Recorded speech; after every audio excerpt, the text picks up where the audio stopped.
Alright, this is Fullest House, first edition, where we are playing Vaettiheim. It is turn 27. I think we have a storm. Remember various things. Yes, we're getting some evocation research in.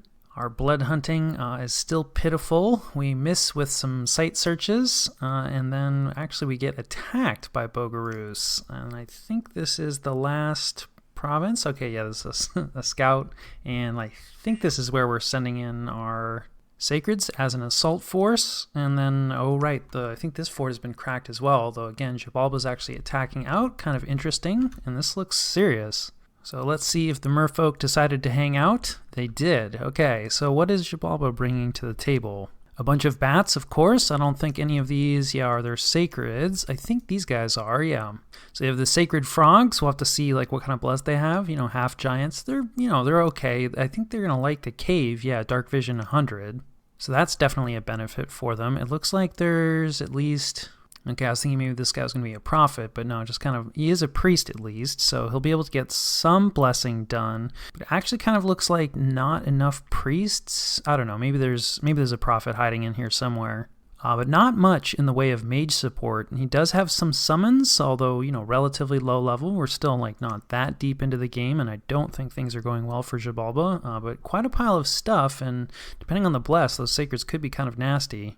And for the merfolk, similarly light in terms of mage support. In fact, maybe no mage support by the look of it. Probably, this fellow is the prophet, I imagine? No, because they did bring, I think, some of their sacreds. Yeah, quite a few of their sacreds. And these guys, they have sun awe, although which is basically awe, except you do need a sun, and we're in a cave, so this is actually a moment where sun awe is ineffective. Otherwise, like high protection, high encumbrance, phalanx style troop formation fighter, although they don't actually have like a spear, but like decent skills. These are probably reduced. Yeah, because of the darkness. They're not going to love that. And then, otherwise just a grab bag of like regular merfolk troops, also fairly heavily armored. So yeah, this is looking like it's mostly just going to be a troop fight with some sacred support. And, I have to say that I thought that priest was going to have more trouble, but it looks like he got quite a few of the sacreds. Interesting. Okay, let's see here. Yeah, so he's got blood bond and invulnerability. So yeah, these guys have enough hit points that like spreading out the damage is going to be nice. There's no regeneration or anything like that, and they don't have a ton of hit points, so I'm not sure it's worth the cost in terms of design points. And the invulnerability here will be relevant, although it won't matter against the merfolk's sacreds. And then let's see if we got a bless over on this side. No, looks like there's no bless going on. So yeah, possibly something went wrong, or like it's just a scales build. Some like guarding of commanders, but that was actually looking a little dangerous. There's probably enough commanders on their side that they're not going to get sniped. And also like these lightly armored bats, they're really going to struggle to kill the commanders. Although you can see there's definitely some damage stacking up. I also think there was some mercenaries hired, so the mercenaries are in the front. Always a good choice. And then really interesting that, absolutely no bless. But I mean, I think a lot of nations actually can handle like scales builds. And the front line here for the merfolk is starting to collapse. And other than the sacreds, it looks like more or less everything is gone on Xibalba's side. It does have to be careful about HP routing his army entirely, right, due to all the bats dying. But I think the merfolk are going to be able to grind it out. Maybe not, because again, the regular troops are going to struggle with that invulnerability. Right, these guys are listed as protection 16, which would be true against magic weapons, but against mundane attacks, they are 19. Although I will say invulnerability doesn't stack with natural protection, and these guys already have some natural protection built in. So yeah, a little sad, to be kind of like it doesn't stack, right? So it's a bit wasted. You're wasting like your built-in natural protection with the invulnerability bless in this case. But the blood bond, of course, right, spreading the damage out. These guys do have a lot of hit points. It doesn't quite work out, but that was down to the wire, definitely, and it's mostly just the sacreds that are left. And even with no bless, of course, these guys have that built-in magic weapons, which ignores the invulnerability. So yeah, that doesn't work out for Xibalba, but it was pretty close. I think that fort was cracked, so yeah, it'll probably get stormed this turn regardless. But if it hadn't been cracked, a lot of siege strength was lost there. And then we have our assault. So let's take a look. We're just sending in, a few of our sacreds, and there isn't really anything left in here. So it's just a question of, are we going to get a Veti hag sniped or not? Or I guess actually no, she's not a hag. She's one of the better casters, and we do waste a few nature gems, as is my style. But we shouldn't have lost anything there, I think. So that works out. But again, we were pretty much just up against the wall defenders. Still nice to not lose a mage, right? And I think, this is another storm. So, Pangea stole Abyssea's capital from Arco, and did none of the work. There's nothing left in here. Sometimes Abyssea gets a mage for their wall commander, although it looks like in the late age they do not. Okay, I was going to say, I think in some other ages, they actually have, melee units on the wall, but it's somewhat offset by the fact that they get a mage on the wall. But in this case, they don't have a mage, but these guys have throwing axes, so that's kind of good. It probably does more damage than normal, and the fact that they're going to have unlimited ammo is kind of nice. Although, it's not really going to matter too much here, especially these guys have pretty heavy armor, so I don't even know if they're going to be able to get any kills. And let's take a look if they did. No, they didn't manage to get any kills whatsoever. And that's definitely pretty bad news for Arcocephaly, right? Because they, took all the casualties, did all the work, and then Pangea just comes in and snags it. So definitely well-timed by Pangea. Of course, we might be thinking about doing the same thing. Or rather, we are thinking about doing the same thing. It's just a question of, how quickly we'll be able to move. And then, right, here's the... so there was a storm set up. This is the same province that we just saw that battle between these two in. And, it looks like he didn't even bring everything out, right? Because there's still a group of bats in here. And so, I think this siege is going to get broken. I can't imagine. These, the naked bats aren't great, but they can handle a few units. So nicely done by Xibalba. They are not out of it yet. And then, of course, we have some unexpected events. A false prophet, fantastic. I will no doubt forget to patrol him out. Hey, we find some gold. That is nice. And then one of our mages gets cursed, as happens, when you're browsing various tomes. And we are starting to get some patrol groups up. I think these are in our blood hunting province. So we are at least patrolling down the unrest every turn, which I believe helps for blood hunting. And then Bogarus, for whatever reason, had a lot of unrest. And so, we definitely still have more work to do there, and that's just because we want the income from that capital. And then, of course, with Abyssea's last fort taken, they have been eliminated. So, I'll catch you guys after the jump. All right, this is the situation and what we're doing about it. A bit of a quieter turn, so we're hopefully going to be finishing off the war against Bogarus. This is probably overkill, so we've discussed all this before, but that's what we're sending underwater. We're actually going to leave our armies in position for a turn or two. There's a decent amount of unrest on both of these forts, so we're going to try to patrol that down to 0 or close to 0. And then we'll gather them back up and bring some mages with us. Haven't decided exactly how many we're going to leave behind. But some mages, anyway, and combine with some stuff from our capital, and we're going to take this throne province. So that will probably be in about 3 turns, and I'm sure it'll go fine. And then that'll also put us in decent position, right? We'll at least more or less be moving in the correct direction to start going after Arco and Pangea.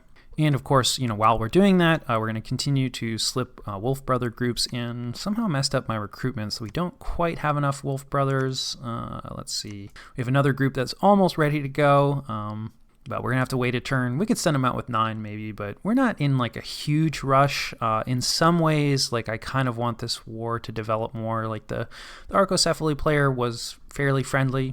And they've also, kind of had a rough go of it. So, if they can deal some damage to Pangea, that's definitely in my favor. So we don't necessarily want to dive in right away. Although that said, Arcocephaly is weak enough that probably their other neighbors are going to be looking to jump in. And I don't think Pangea is looking all that strong either. That said, I do think Raga, while quite massive, probably has other things going on, right? We know that they're fighting with at least, a few other people, or at least they have other neighbors that are not thrilled with them. And then as far as Gath goes, it's potentially looking like there was a failed attack on top of Patala's capital. I feel like there's less stuff here, and then we can also see one of their sacreds here, right? And then also one of their sacreds down here. So that kind of feels like, retreats from a battle. So hopefully Gath, right, is going to have to take a minute to gather themselves and go after Patala again, and they won't actually be able to jump in on Archocephaly too soon. Regardless, right, we do still want to get some more Wolf Brother groups up, so we're doing a little bit of Wolf Brother recruitment here. It is a little tough to recruit Wolf Brothers out of Bogrus's territory because they took some turmoil. And we really need order to recruit our Wolf Brothers. Like, we don't really care so much about productivity. So hopefully their scales will be disappearing this next turn. And, we have 2 temples in place. We prophetized here. So we're gonna send him over and try to do some preaching for that event on our border. But, he's going to help spread dominion. And then we're also building a temple here this turn. So hopefully we'll start to be able to push out, the troops that we need more easily from these forts. But we're still, full mage recruitment other than this fort because we don't have a temple there yet. So we cannot recruit our mages. But not really too much in the way of troop recruitment. Some Wolf Brother recruitment and then a little bit of recruitment. Yeah, just our sacreds out of the capital. We still have quite a few troops from our last war, and we'll probably recruit more units and over the next couple turns. I think we're starting to get to the point where we more or less have the infrastructure that we want, barring we do probably want to put a fort here in the not too distant future, so that we can actually start to recruit these Black Witches. The other thing on the agenda, I think I do want to get in touch with Utgard. I know I've kind of gone back and forth. We can see there's a relatively substantial force here, so I am a little concerned, that he might be thinking about attacking us. On the other hand, we have a pretty substantial force here, and this is a throne province that he only just recently put a palisade on. So I feel like there's a good chance that this is just a situation where, he's worried about us and we're worried about him. And so since we're planning on going in the complete opposite direction, it's probably worthwhile to sign a non-aggression pact, even though this will limit, future goblining potentials. But it still leaves us with a couple targets, right? So I think I'm probably not going to sign with Gath and leave them open and available, even though they're looking fairly strong. And then, of course, we have Archocephaly and Pangea, and then, assuming that we eat both of them or eat a good chunk of them, that'll also leave us a border with Raga. So that'll still leave us, with plenty of enemies and plenty of opportunities for surprise attacks. And I do think that, if this is very speculative, right? But a shape something like this, for mid to late game would serve us pretty well, right? There's a throne here, there's a throne here. There's a throne, here and here and here, right? So, this is a ton of territory and it covers a couple different players. So, who knows what will actually happen? But I think, there's enough expansion opportunities in this direction that, having a secure border down here is not the end of the world. And then also, we're already, pretty close. We border a couple thrones down here. So, it's do we really need to, if we conquer Utgard, in terms of thrones, that would put us kind of close to this throne, although, we can kind of get there in the other direction, and it would put us closer to this throne. But from a pure throne perspective, it's not, that appealing. Anyway, those are my thoughts. And we will see what actually comes to pass. But, in the short term, we're going to be looking at the throne and then our northern border here. Also of note, I kind of forgot that Raga gets a bunch of bird troops, so they, were able to reinforce this. Probably good that, we didn't actually start to raid them, because they have, more mobility. I knew about the Zeedans. They ride griffins, so they can definitely fly. But Raga is a combination of Abyssians and Kalians, so they actually get a decent amount of flying chaff troops as well. Otherwise, not too much interesting going on that our scouting has caught. We do have a fairly good idea of the world, right? We know about Raga, we know about Utgard, we know about Satis, we know about Marignan, and we know about, our other neighbors here. Really kind of the only blank spots are, underwater. We really have no idea what's going on. And this whole area here, is there, another power? Does the Merfolk Nation, extend far to the north? So we do want to kind of get our scouts in there to just, get a feel of okay, who are the major players? But the world has mostly taken shape, and we have a pretty good understanding, a rough understanding, but a decent understanding of the overall game state. Which I always like to have. In terms of interesting going-ons, I think really the main thing is that Kalem is cracked again, and we'll probably see a storm there next turn. Hopefully this one goes better. We can also see, perhaps of note, this is mostly just garbage. But it is a lot of garbage. So, I mean, this is a throne province, and I do think that like garrisoning thrones is a good idea, probably more or less at any point. But this is a pretty massive garrison, especially it's like, what is it, turn 27, right? Like nobody's really going to be close to a throne rush. So possibly Marignan is having thoughts, right, about Satis, or is concerned that like Satis is having thoughts about them. Definitely, I think Satis's capital is pretty close, yeah. So, he may just be concerned that it's like, well, this is a throne that's relatively close to, Satis's heartland, so probably should leave a strong garrison there. Marignan also is not known for their speed. So this may be defensive in nature, but if so, it is a pretty hefty defense, and like certainly would make me a little nervous if I was Satis. And even though we have a non-aggression pact, right, this force borders us as well. So like, yeah, probably will reach out and ask about that army. So yeah, I think that covers most of it. Research-wise, we're going to try to go to Alteration 7. I'm a little back and forth on this. Alteration 7 mostly just offers us the mass protection, which is a nice buff, but since it's a little easier for us to cover our troops with these smaller area buffs, it's maybe not as necessary. That said, it will still cut down on the number of mages that we need to bring, which is always really nice. And we want Alteration 6 for transformation, which we'll talk a little bit more about once we actually get there. And then I have a bunch of blood magic queued up. 6 is what we want to hit because that's where our national spells are. But this is maybe a little too early, and I may switch this up. Like, we have no conjuration at the moment. I don't think we're like a super strong elemental power. Elemental-wise, like, we're looking mostly at water. And since we took cold scales, those water elementals will become ice elementals, which I think, in my opinion, are probably the worst elementals. But there are, a lot of useful spells in conjuration. And I mean, honestly, like, yeah, our research is not super great. And there are plenty of other schools, right, that we could, we have enough astral that, some soul slay would be nice. So like Thaumaturgy 5 is not crazy. And really like the main issue with going like Blood 6 at this point is Illwinter is going to, piss everyone off. And I think we're still way too early in the game to be pissing everyone off. Like, we're not strong enough. We're not ready to fight the world. And then also, of course, like our blood hunting is anemic. So we definitely need to get up, a couple more blood hunting groups, and it's going to take us a second to get to Blood Magic 6, so we could probably, get our blood hunting at least in a much better place, maybe still not to the place that we need to support, the blood spells that we want to be casting, right? Because we're looking at, like, at minimum 120 blood slaves to put up Illwinter, although we'll probably want significantly more, because that's going to be a spell that's probably going to have to eat some dispel attempts. And then each like Neefel Jarl that we want to bring in is 86 blood slaves. We're getting like 5 blood slaves a turn. So, we're a long ways off from actually being able to cast these spells.